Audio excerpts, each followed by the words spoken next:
हाम्रो नल बिग्रेर पानी हाल्ने काम स्थगित भएको थियो। आज हामीले नल बनाएर हाम्रो पानी हाल्ने काम फेरि सुचारू भएको छ। अहिले निराजन र म हाम्रो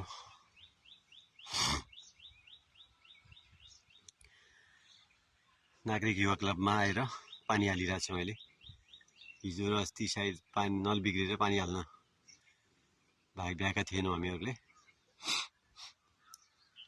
ल अरू साथीहरूले पनि बेलुका मेरो समय भएन भने पनि अरू जसले पनि आउनुहुन्छ नल बनिसक्यो है, पानी हालिदिनु होला। फुच्चे फाच्चेहरू हाम्रो भलिबल खेलाडीहरूले पनि आएर पहिले त्यहाँ ढलान गरेको ठाउँमा पानी हालेर अनि पछि मात्र आफ्नो खेलेपछि खेल्नु होला। अनि बेलुका कस्तो समय हुन्छ अनि पछि गरौँ होला। त्यहाँबाट ब्याडमिन्टन कोर्टको पनि काम पेन्डिङ छ, त्यो पनि गर्नुपर्ने छ। नेट लगाउने पनि वेल्डिङवालालाई सम्पर्क गरेका छौँ, उसले अझै कार्यव्यस्तताले गर्दा ल्याएको छैन, पहाड गएको छ अरे। ल धन्यवाद।